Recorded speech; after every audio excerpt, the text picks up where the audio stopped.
Hello, everyone. I'm here with Second Assistant Sound, Brittany Myers, and we are going to tackle something that I'm pretty pumped about, but also nervous about. We're going to be talking about wiring challenges today and how do we overcome them. How you doing, Britt? Hey, I'm good. Nice to see you. So, Brittany and myself we've done one full TV series so far, and then we just wrapped a pilot recently. And one of the things that I noticed about Brittany when she's working on my team is just her thoroughness and her commitment to excellence in wiring. And I really admired the level of professionalism that she brought to the film set and noticed the results in the tracks that I was getting. So that's why we came up with this idea together to launch this course, Wire Like the Pros, because, you know, you can have a great sounding rig and it can be the perfect tools for the job and placed perfectly on the wardrobe. But then something happens. And that's what this stream is today, is to talk about that something. And Brittany, when we work together, it's typically on larger scale narrative series film sets. And there are so many variables that we encounter. So that's what we're going to be talking about today. We're going to have a conversation with Brittany. And thank you, Brittany, for being here. Yeah, sure And thing. and touch on some of the stuff that's not really talked about very much online. I mean, we see a lot of success being showcased. Hey, here's a great rig, here's how to do it, and all that stuff is super, super helpful. But what about when things don't work? So I've got some challenging questions for Brittany today, and together we're going to kind of tackle that as a team and also give you the opportunity to, put your input, questions, and be a part of the conversation. So, Brittany, let me just stage a situation for you. So, it doesn't necessarily need to be our team, but it could be any team. Okay. The talent comes to the wiring cart or wherever they're being wired. We get a great sounding rig on there. Everything seems fine. We sound check it, and everything's working. But then they get to set, and something goes wrong. Talk to me a little about what are the possible variables? Like, what are the kinds of things that you notice that can go wrong when the cast goes to set and we start rolling? Sure. Sure. So the initial wiring process is usually, unfortunately, a very static situation. They're coming over and they're the most aware of the mic that they are going to be during the entire day, basically. And you get a very sort of static check on that mic usually, and it doesn't account for like if their action changes in the scene or what they're actually going to be doing in a scene. And a lot of times it's like we'll watch rehearsals and I'll kind of get an idea, but most of the time they're not doing the performance full out. So we learn a lot on that first take, and it's like, oh well, that's different than what we anticipated. Or you can kind of make your best guess when you're placing a wire, and experience will really teach you a lot, and talking to people on sets that kind of know more about the scene or the wardrobe than you do. um, that's going to help that. But there's also things like, film is a visual medium, so there may be pieces, costume added, or just like parts of their action that weren't there before, because the filmmakers around you are trying to create this visual texture, and they're trying to create layers in the scene that didn't, you're not going to find that, you're not going to see that on a very static mic check. And you So really you bring up a really good point, just to interject something that you brought up, that a lot of the times when we're starting the day, there's a private rehearsal with the director, right? So we're not going to be involved in that. And then typically after that, usually they will invite the crew in for a marking rehearsal. And then you bring up an excellent point that a lot of the times, in speaking to on-camera action, because we'll deal with these things one at a time, these different variables that can go wrong, they're not really doing the action that they're doing on the day. And you also spoke to the costumes. They may not also be wearing all of the things that they do. I mean, what other kind of things besides on-camera action and costumes do you find that could be surprises or challenges to make things not work?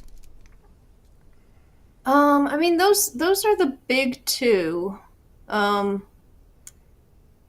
I'm trying to think if there's other scenarios I've been thrown into. I mean, a lot of it does come down to that. It's usually a combination of that. Um, if say they're sitting in a scene and I've decided I'm going to wire, where I think is right in the middle, and all of a sudden it's, oh, they sit down and the jacket closes up or something, and it's like, well, an experience has taught me to look out for something like that. Like, are they going to be sitting down? But it does tend to be a combination of the action and the wardrobe. Um, and very rarely there's environmental factors, like it's all of a sudden there's a massive gust of wind, or, the location changes from what I've planned on, and suddenly I have to protect that mic more than I wanted to.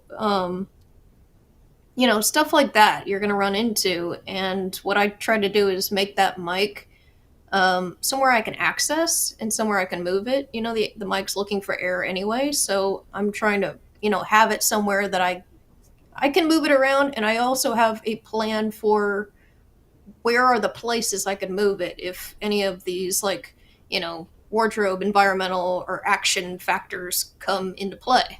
You had also mentioned the different types of costumes, with the on-camera action and costumes, and I can think of, I mean, at least dozens of times where a jacket gets added, something gets added in the costumes and the wardrobe that not even the costumers were aware of on the day, because perhaps that Yeah. was a request from a producer or a last minute ad.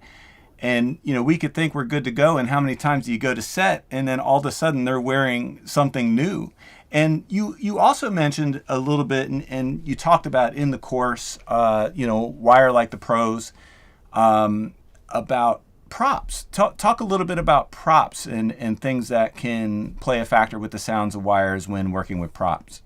Sure, yeah. I mean, and I try to get with like the props department and the costumes department ahead of time, and I ask, hey, are they going to have this? Are they going to have this? But a lot of times it does come down to last minute. The producer wants a little more texture. They want a little more personality, and props and in wardrobe, they add nuances to that personality and layers to, the image.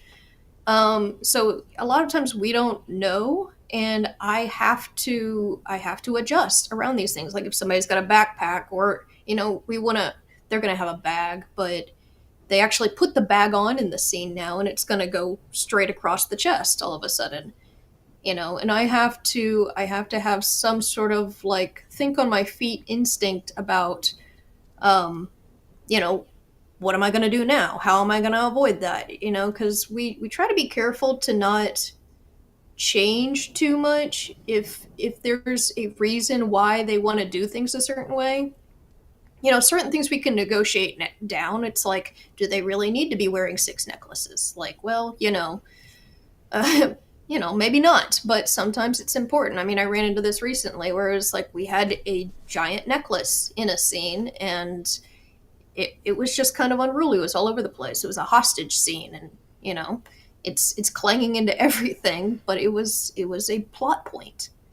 So, and that was one that I had to let go, because it was going to just be easier, for what they wanted in the scene to not rely on that radio mic.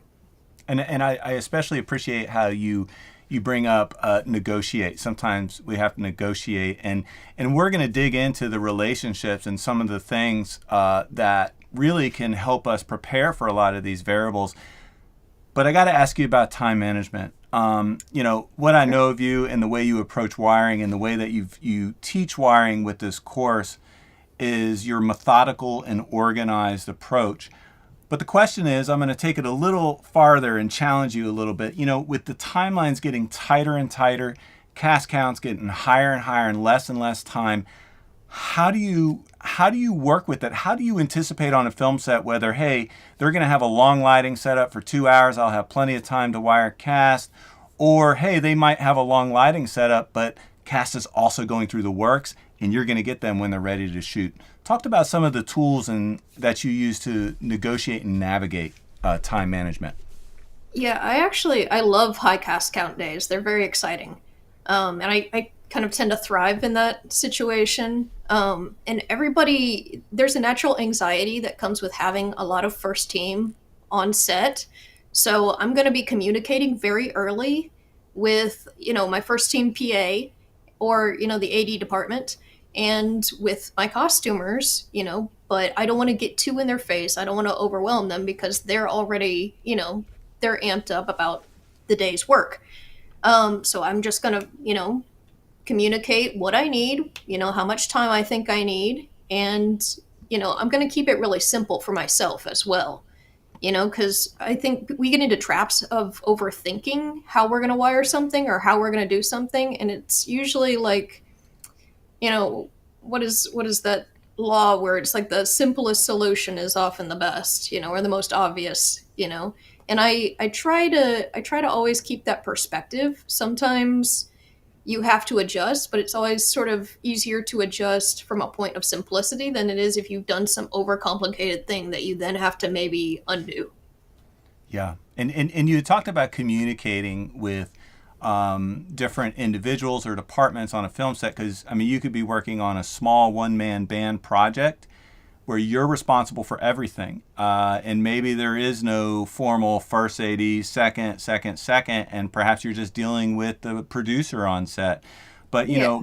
our experience mostly working together is in more high budget narrative type work. Who are the communication points? So you have this large cast day coming. They're going to show up all at once, and they're going to be ready to shoot. Tell me, who are the key people that you would communicate ahead of time, how much time you'll need, and what will be involved? I mean, for a narrative shoot, it's like my lifeline is the first team PA. Like the first team PA is, you know, we're kind of like each other's support system at that point is what I feel like. And I'm also going to be talking to the costumes department. I'm going to be talking to the props department. And a lot of times, if I know a big scene is coming up, I'm going to get with them ahead of time and be like, "Hey, it would be really helpful if I can just know." And a lot of times the answer is, "Well, we don't even know yet." And I have to be like, "Wow, I completely understand that." Because we're all in it together. And it becomes like what I like to do is kind of help them out if I know something about a scene, maybe like inform them a little bit, and it kind of becomes like we become each other's, system of trust in a way where it's like I'm looking out for them and they're looking out for me. So you can kind of create this barter system of information, which is really useful to everybody because it sort of lifts everybody up at that point. Yeah, and throughout your career, Brittany, and all of the different type of work that you've done hundreds and hundreds of different types of rigs and scenarios. It's true. And one of the things that we had shared with each other was that, when I first started in sound, my mentors 20 years ago, I had one tell me one day, he said, the moment that I stop learning is the moment I get out of this business. Because everything that he enjoyed about the craft was the passion of learning. And I feel like that's something that resonated with me and I've carried throughout my career. I'm just as passionate about the process of learning today, 20 years into my sound career, as I was when I just started. So the question for you is, in regards to wiring, you know, is there a certain point once you get a certain amount of wardrobes or shows under your belt where you just don't need to be stretching or learning anymore? Or talk about, are you seeking or always trying to develop new ideas? Talk to about that process with me, how that works. Yeah, I mean, I've been in that mindset of wanting to like kind of rest on my laurels and go, "Oh, I've done, this is easy. I've seen this before." But to me, that's a trap. Like the minute that you get into that mindset of like, "Oh, you start to sort of get in your own way. You start to make mistakes because every single wire, every single scenario is going to involve nuanced challenges where you can approach something a certain way and you definitely want to rely on your past experience.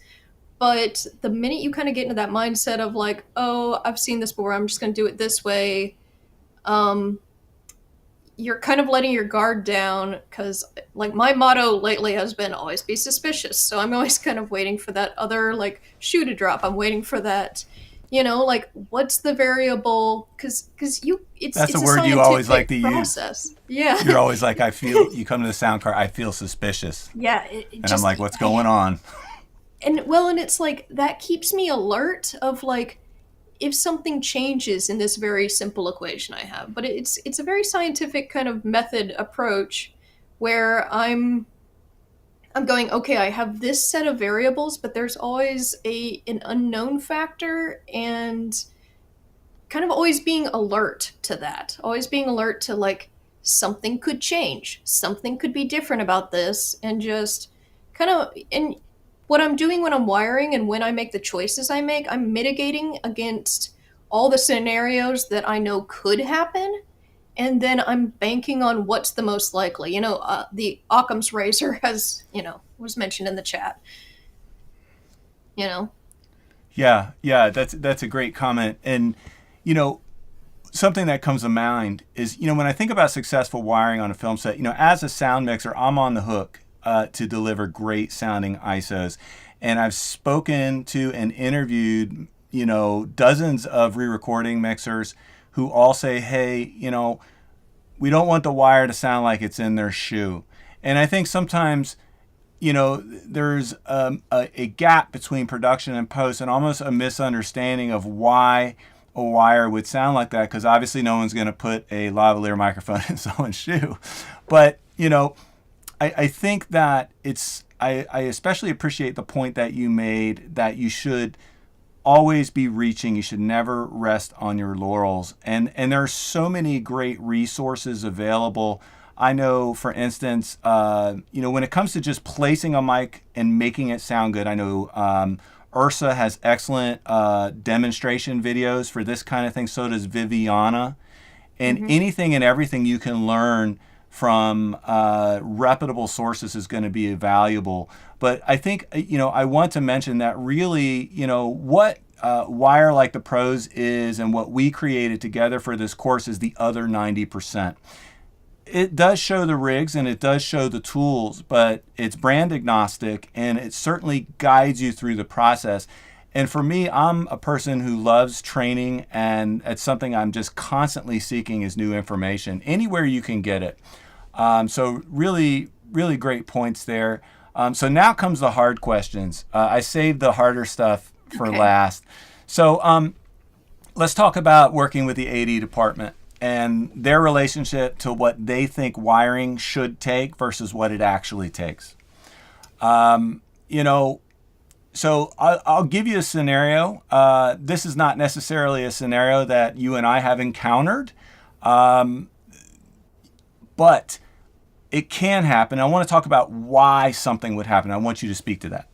So here's what I mean. So you're doing a wire. You just got 12. Someone in the comments earlier said, hey, I got 12 radio mics the whole day. That's high cast count. You have 12 talent coming to you. They just got through the works.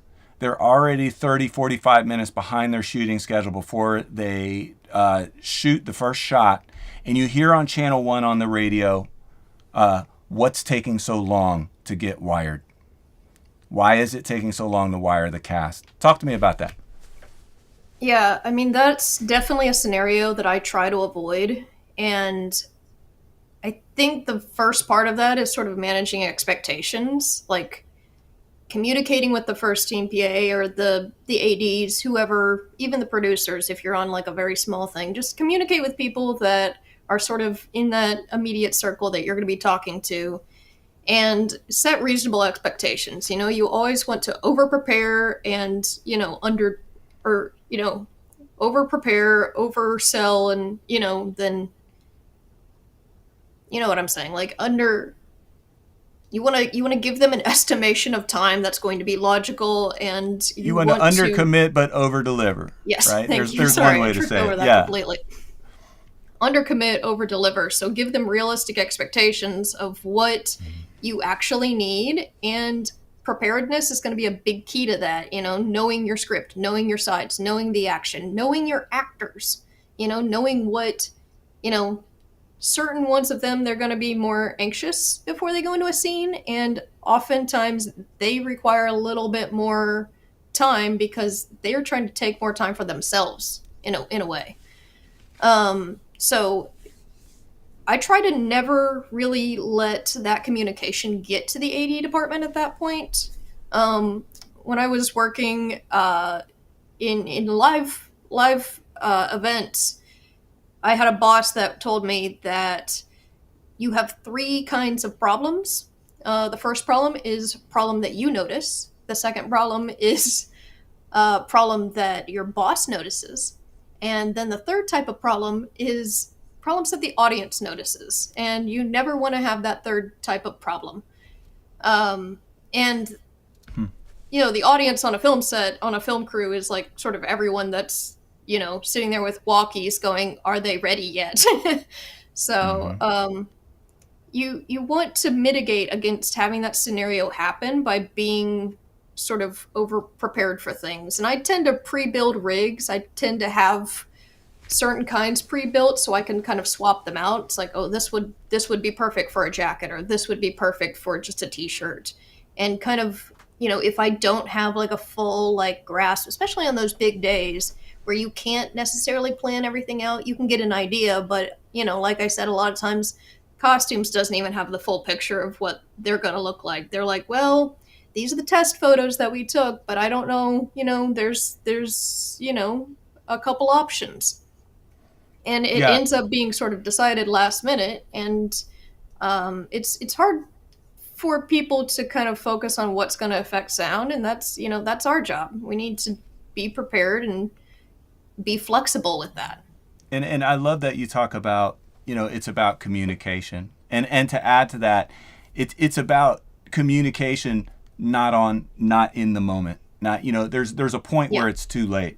I mean, if you're in that moment and that's already happened, that means that there's been breakdowns beforehand that may not necessarily even be the wiring technician's fault. And I think that there's also this assumption in the production world that wires just get thrown on talent.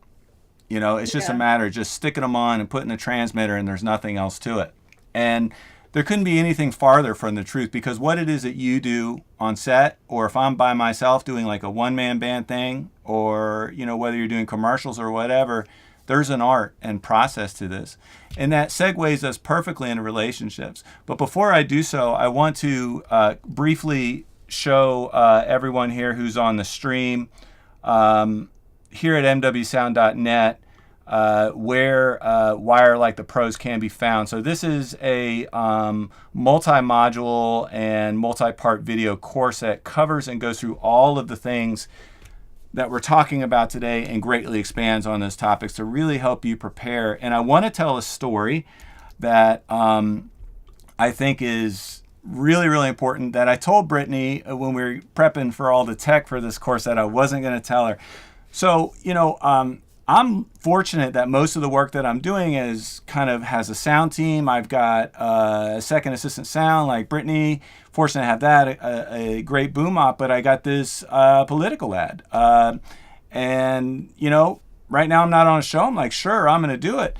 One wire turned into three wires, and I knew it was going to be one of these things where we were just going to be going. As soon as I landed, they were going to be like, okay, we got to go.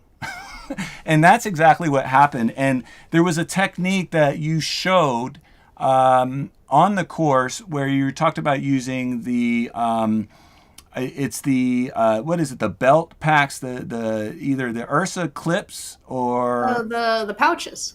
the pouches. Yeah, so it was either Ursa Viviana pouches. I couldn't tell you which one, but I happen to have those in the kit. And then you talk about this technique of putting super stick on the back, which I had never done before. For me, that was a new technique.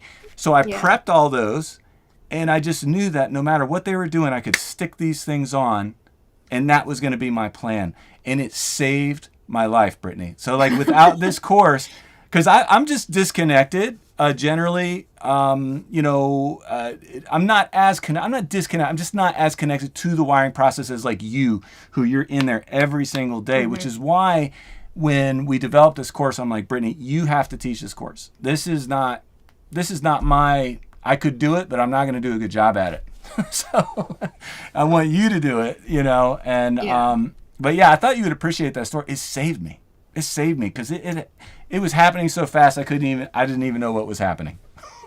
Yeah, well, and it's one of those things where, it really saves you a lot of time. It helps me be really efficient. And ADs don't care how long, how they get wired. They just care about, is it happening fast enough. And having pouches on hand, it's just like, we'll just, stick the transmitter where there's space for it.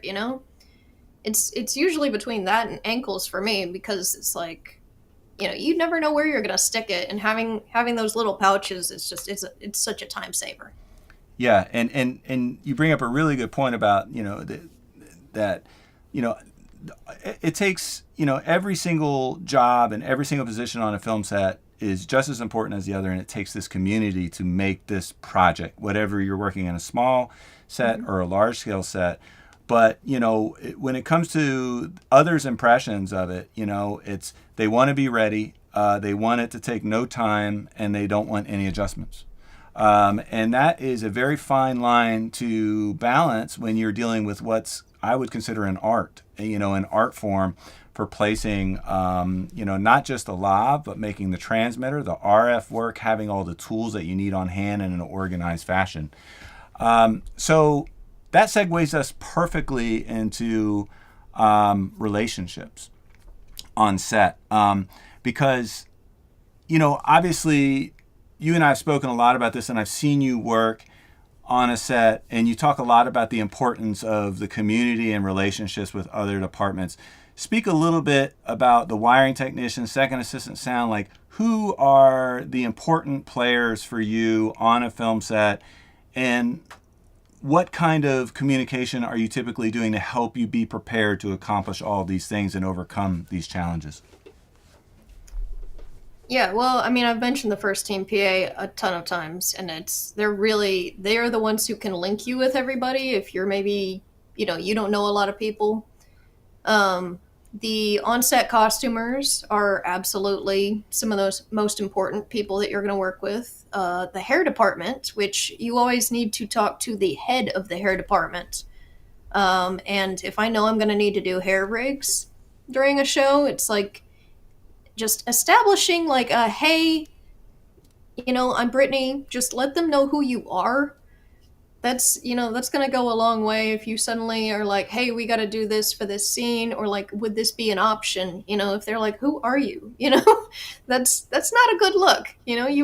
You want to make friends, you want to have friends, and you want to know, something about their job as well. You want to know what they are concerned about, the kinds of things that they're looking out for, and what might concern them about having a wire, you know, in their items. So getting to know them and just being respectful and sort of fostering that mutual respect of like, hey, I know what your concerns are, I know what you're looking out for, and kind of, it gets you into the sort of their circle of trust, and you can, get to that point where you're kind of looking out for each other more than kind of, doing this push pull work against each other, which is never ideal. I mean, and another person that's extremely important is, the rest of my sound team. I rely on the boom operator for a ton of information on set, and Mm-hmm. it helps me inform like what I can get away with in the wiring process more than, if I ask, say camera operators, it's like, what are you going to be seeing?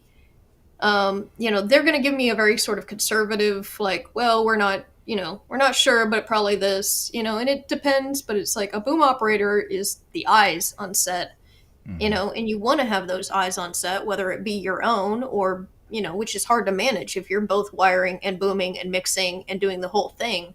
Yeah. But knowing what you can get away with is huge. And the more you get these relationships with different people on set to know what they're looking out for, they will become more accommodating to letting you get away with something, because they can trust you at that point. They know that you're not trying to screw up their work, you know?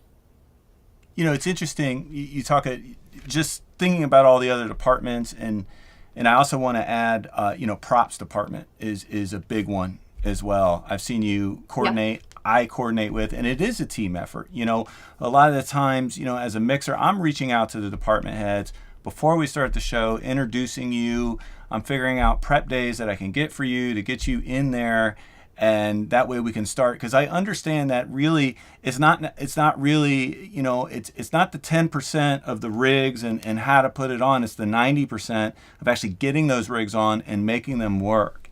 And it brings me to something that I thought of is like, so how many times are you like, customizing like transmitter pouches? One of the things that you showcased and talked about a lot in the course with Wire Like the Pros was these rigs that you literally just had to build and construct, which were collaboration from other departments. So how often are you having to build and construct your own kind of specialty rigs for a feature or television show?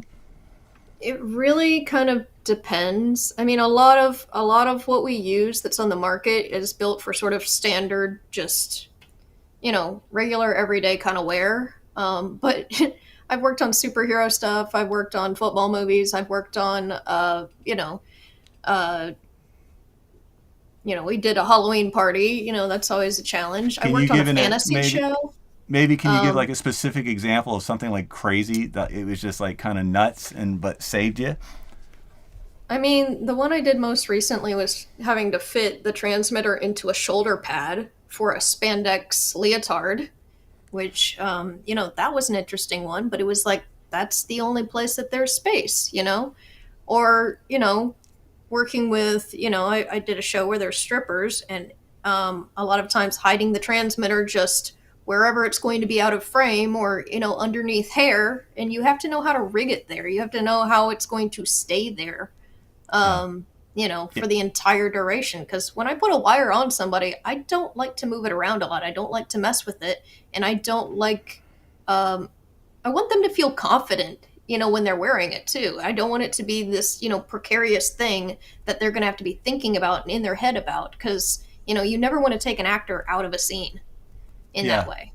Yeah, and it's interesting you bring up, it's both of us share. It's okay to mention the show, the Stars P Valley.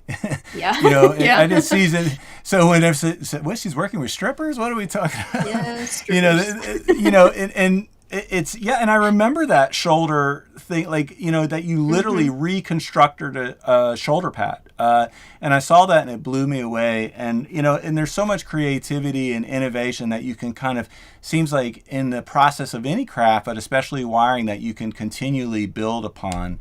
And I really appreciate you taking the time today to talk about that.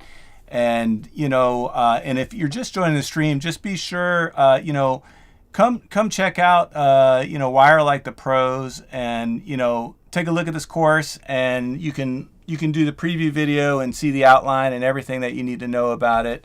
We'd love to have you join us and be a part of that. And I think it's going to help a lot of sound people and sound utilities, because I know when I hire a sound utility or a second assistant sound, because the union added that as our title, and I'm trying to get used to it, and I keep that I need someone who not only knows how to put a great rig on and make it sound good, but who knows the ebb and flow of a film set and really understands the challenges and the relationships and how to navigate those. Because if it was only so easy as just putting it on, right? It's very much a living creation that you're doing. Yeah, and that's what defines specifically what this course is, and we look forward to working with you on that particular course. You can sign up directly on the site, and I want to say thanks, because we're almost out of time. I told Brittany I would only hold her hostage. She's got a very busy schedule for 30 minutes here, And we'll take a look at some of the comments here and just say hello. I apologize, I don't know how to pronounce your name, but I do know you're from Belgrade, Serbia. And he says he just came from the set, 12 radio mics a whole day. This is the real world here, is what we're talking about, Big Days. Thank you for the comment. And here's a question that from Almanax. Thanks for the question. The question says, what is a rig in your terminology? It is used for mic mounting, mic sound isolation, cart build, bag setup, and so many other things. That's a great question, Almanax. It's almost like, what do we mean by wire? It does mean so many things. I mean, it can mean so many things. Mm-hmm. When I use it, it's definitely referring to the entire lavalier mount and transmitter included, the entire sort of system of that lavalier. Yeah, and you hear on set, let's get them wired. Let's go ahead and get them wired. Let's put some wires on. Hey, there's a problem with the wire. It's like, hey, we can see the wire, right? But I'd say it's just a general. So when we say the rig, that could mean multiple things, right, Britt? It could be the actual the lavalier capsule where it is, like you had mentioned. It could be the pack on the body. It can encompass many, many things. The transmitter rig or the lav mic. I do try to be careful because I try to use specific terminology as much as possible. Mm-hmm. And sort of like user-friendly, prosumer specific terminology. It's, so I'll say the pack is the transmitter, and the mount or the element or the tip, the head or whatever is the in part of the mic, and I try to use these terms with talent, especially, so they can know what I'm talking about. And I'll use those terms with costumes. It's like, oh, I need to move the mic, and they go, the whole thing, it's like, no, just I need to move this part of it. So I do try to use specific terminology. And when I say the rig, I'm usually talking about like the custom build or the entire system that I've laid out. Yeah. That's a great question. Thank you so much. And then we got another question from our friend in Serbia. It says, Brittany, what type of transmitters do you like concealing wise? I mean, I would say smallest, but that's not always true. I like the ones that have the longest battery life, because I want them to stay there for a while when I put them there. And it's easier to hide. It's easier to hide something, even if it's slightly bigger, something that's going to not have to be fished out after 3 hours or something. Those are going to be easier to use. If I can just put it there and have it stay there, because a lot of times talent is wearing. That's so powerful. Yeah, they're wearing them all day long, in a lot of cases.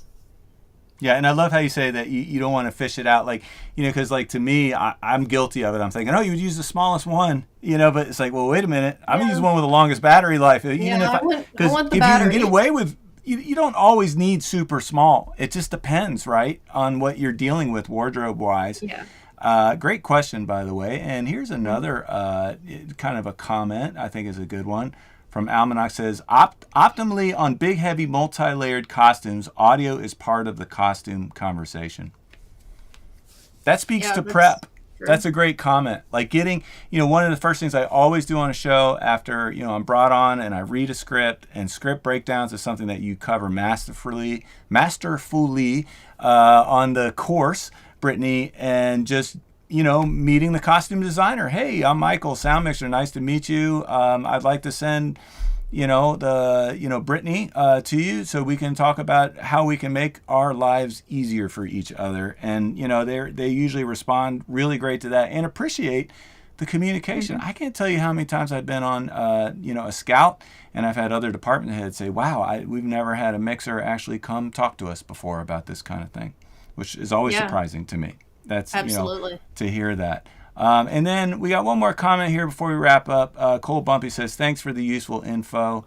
Well, thank you everyone for being here. I think we're going to wrap this up. We went 10 minutes over than what we said we were going to do, but I think it was a good time. Definitely head over to mwsound.net and check out more details on the course. We're very, very proud of this course and what we created together, and it's something I believe in and something I know that's going to help a lot of people. So thanks so much for joining us, And thank you again, Brittany. And we'll look forward to seeing course. everyone very soon. Yeah. Thank you.